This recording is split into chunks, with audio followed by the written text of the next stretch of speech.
अभिषेक किस चीज से करना चाहिए, पात्र कौन सा होना चाहिए? बोले भगवान शंकर का अभिषेक गवय श्रृंग से होना चाहिए। श्रृंगी जिसको हम लोग बोलते हैं, श्रृंगी का सही विधान है किशन लाल जी के गाय के सिंह की श्रृंगी होना चाहिए, उसको बोलते हैं गवय श्रृंग। अब गवय श्रृंग जल्दी मिलता नहीं, तो पीतल की बना लो या चांदी की बना लो, तो श्रृंगी से अभिषेक होना चाहिए भगवान शंकर का। भगवान गणेश का जो है ताम्र पात्र से अभिषेक होना चाहिए। भगवती जगदम्बा का स्वर्ण पात्र से अभिषेक होना चाहिए। भगवान शंकर का गवय श्रृंग से, भगवान नारायण का शंख से अभिषेक होना चाहिए। सालिग्राम है, विष्णु भगवान है, रामकृष्ण है, लड्डू गोपाल जी हैं, तो शंख से अभिषेक करना चाहिए। अब उसमें भी ध्यान देने की बात यह है कि जो शंख मुंह लगाकर बजाया जाता है उस शंख से अभिषेक नहीं करना चाहिए। बजाने वाला शंख अलग होता है और अभिषेक करने का, अर्घ देने का शंख अलग होता है। जो बजाया नहीं जाता वो सिर्फ अर्घ और अभिषेक के लिए रखा जाता है, उसमें आगे छिद्र भी नहीं होता, बचता भी नहीं है, वो अर्घ के लिए विशेष होता है। और भगवान शंकर की पूजा में शंख नहीं बजाना चाहिए। अच्छा, आप कहेंगे देवी जी का अभिषेक, दुर्गा जी का अभिषेक सोने के पात्र से कर रहे हैं महाराज जी, अब इतना बड़ा सोने का पात्र कहां से लाए? तो उसका विधान यह है कि आप भले ही तांबे अथवा पीतल का पात्र बनवा लो और उसके मुख पर थोड़ा सा सोने का कुछ कण लगवा दो। युक्ति हो गई कि नहीं? पात्र आपने पीतल का ले लिया, ताम्र का ले लिया और उसमें आपने थोड़ा सा स्वर्ण लगा दिया, तो वो स्वर्ण जल से अभिषेक माना जाएगा।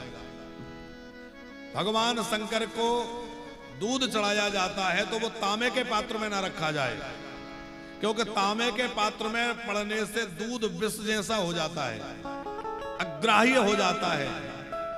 इसलिए कभी भी तांबे के लोटे में, तांबे के घड़े में, तांबे के पात्र में दूध, दही नहीं रखना चाहिए भगवान शंकर की पूजा में। इसीलिए जो अभिषेक का पात्र होता है वो कभी तांबे का नहीं होता। क्यों? बोले तांबे में दूध डालेंगे तो वो गड़बड़ हो जाएगा।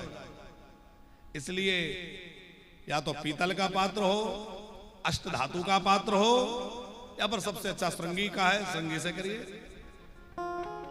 तो ये सब ध्यान रखने की बातें हैं। भगवान शंकर के लिए बिलपत्र जो चढ़ाया जाए वो डंठल रहित होना चाहिए। डंठल के सहित बिलपत्र चढ़ाने का बड़ा दोष लगता है, इसलिए बिलपत्र में से डंठल अलग कर देना चाहिए, डंठल हटा करके बिलपत्र चढ़ाना चाहिए। कभी भी बिलपत्र को जो है सीधा नहीं चढ़ाना चाहिए, हमेशा बिलपत्र उल्टा चढ़ाना चाहिए। पुष्प को कभी भी उल्टा नहीं चढ़ाना चाहिए, पुष्प को हमेशा सीधा चढ़ाना चाहिए और बिलपत्र को हमेशा उल्टा चढ़ाना चाहिए। दूर्वा जब भी चढ़ाओ तो दूर्वा का जो अंकुर है वो हमारी ओर होना चाहिए, दूर्वा का जो अग्रभाग है वो हमारी ओर होना चाहिए, विपरीत दिशा में ना हो, उसका फल विपरीत हो जाएगा। पुष्प जो है धोकर नहीं चढ़ाना चाहिए, पुष्पों को धुलना निषेध है, थोड़ा छींटा मार सकते हैं। और बिलपत्र है, तुलसी है, दूर्वा है, इसको बिना धुले नहीं चढ़ाना चाहिए। जिस जल पात्र में पुष्प डाल दिए जाते हैं वह जल अग्राह्य हो जाता है। कई लोग क्या करते हैं, शंकर जी को जल चढ़ाने जा रहे हैं तो लोटे में ही फूल डाल के ले गए, जल चढ़ा दिया, उधर फूल भी चढ़ा दिया, तो ना तो वो फूल काम के रहे ना वो जल काम का रहा, जिसमें जल में लोटे में फूल डाल दिए गए। समझ रहे हैं हमारी बातों को?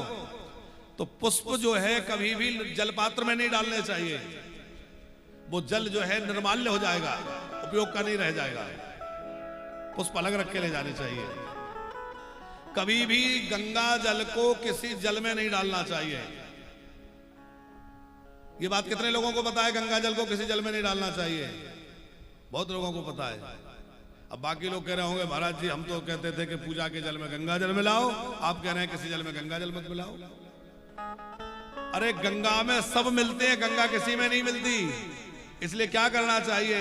बोले यदि पूजा के उस जल में आप गंगा जल मिश्रित करना है तो गंगा जी का जल पहले लोटे में डालो और बाद में उसमें जल डालो, क्योंकि गंगा में सब मिलते हैं, गंगा किसी में नहीं मिलती जाके। गंगा तो सीधा फिर गंगा सागर में मिलती है। तो ऐसा नहीं कि लोटा भरा है जल का, उसमें आपने 4 बूंद गंगा जल के डाल दिए तो गड़बड़ हो जाएगा। क्या करना है, पहले खाली लोटे में गंगा जल डालिए और उसमें फिर जल भर लीजिए। बाल्टी में लेना है तो थोड़ा पहले गंगा जल डालिए और उसमें जल भर लीजिए। ये विधान है। तो भोले बाबा को बिलपत्र बड़ी प्रिय है। साबुत बिलपत्र ना मिले तो आप जो है खंडित बिलपत्र भी चढ़ा सकते हैं, बासा बिलपत्र भी चढ़ा सकते हैं। एक बार चढ़ा हुआ बिलपत्र दोबारा चढ़ा सकते हैं। कल नया ना मिले तो जो बिलपत्र चढ़े हुए हैं उन्हीं को उठा करके उनको जल से प्रोक्षित करके धो करके और फिर चढ़ा देना चाहिए। दोबारा चढ़ाया जा सकता है, बार बार चढ़ाया जा सकता है। कहीं यात्रा पर जा रहे हैं और बिलपत्र नहीं मिलेगा, कहीं ऐसे जाना हो। अब हम लोग कैलाश मानसरोवर की यात्रा पे जा रहे हैं। कब है कैलाश मानसरोवर की यात्रा, याद है आप लोगों को? श्रावण के महीने में 24 अगस्त को हम लोग यहां से निकलेंगे। लखनऊ से यात्रा प्रारंभ होगी और 9 दिन की यात्रा रहेगी। हवाई मार्ग से यात्रा होगी। उसको आपको कारों से नहीं चलना, बसों से नहीं चलना, पैदल नहीं चलना, हेलीकॉप्टर से यात्रा कराई जाएगी। हम लोग श्रावण के महीने में श्रावण की पूर्णिमा को कैलाश मानसरोवर पर होंगे और 3 दिनों तक श्रावण के प्रदोष, चतुर्दशी और पूर्णिमा 3 दिनों तक जो है कैलाश की झील पर बैठ के कथा सुनेंगे। शिव कथा वहां होगी 3 दिन तक। और 3 दिन वहां कथा सुन करके जो लोग कैलाश की परिक्रमा करना चाहेंगे वहां परिक्रमा करेंगे, जो लोग कथा सुनना चाहेंगे कथा सुनेंगे और वहां कुछ दर्शन पूजन करके हवाई यात्रा करते हुए हेलीकॉप्टर से वापस आएंगे। फिर जिन लोगों की इच्छा होगी उनको नेपाल में मुक्तिनाथ दर्शन कराया जाएगा। मुक्तिनाथ भी कर सकते हैं, नेपाल के दर्शन और जो है वहां कर सकते हैं, पशुपतिनाथ आदि। तो वो यात्रा 24 अगस्त से 1 सितंबर तक रहेगी। जो लोग भी उस यात्रा में चलना चाहें वो भी चल सकते हैं। अब वहां भगवान शंकर को बिलपत्र चढ़ाना है। वैसे तो जो पूजा की सामग्री है, बिलपत्र है, पुष्प है, जल है और पूजा की जो विशेष सामग्री है वो पूजा की किट बना करके सब यात्रियों को वहां दी जाएगी, क्योंकि यहां से ले जाना बहुत मुश्किल है। सबसे बड़ी समस्या यह है कि इतना वजन लेकर के वहां चढ़ना जाना, भले ही पैदल नहीं चलना और फिर भी मुश्किल काम है। हेलीकॉप्टर में भी सीमित सामग्री ले जाने की अनुमति होती है, ज्यादा सामग्री नहीं ले जा सकते। हाँ हाँ वहां मिल जाता है, ले जाना पड़ता है ना। तो हम लोग जिस टूर कंपनी के द्वारा टूर कर रहे हैं उन्होंने वहां व्यवस्था करी है कि सब यात्रियों को वो पूजा की सामग्री की किट देंगे, जिसमें बिलपत्र होगा, गंगाजल होगा, पूजा की सामग्री होगी, दीपक की सामग्री, वो सब व्यवस्था वहां मिलेगी। 3 दिन कथा सुनेंगे हम लोग वहां। तो हम आपसे निवेदन कर रहे थे कि किसी यात्रा में आप बिलपत्र साथ ना रख पाए या वहां ना मिले तो बिलपत्र को सुखा के उसका चूर्ण बना लें। कई लोग करते हैं, बिलपत्र को सुखा लिया और सुखा के बिलपत्र को उसका चूरा बना लिया और चूरा बना करके वो चूरा भगवान शंकर को चढ़ा देते हैं। तो चूरा से भी भगवान शंकर प्रसन्न हो जाते हैं।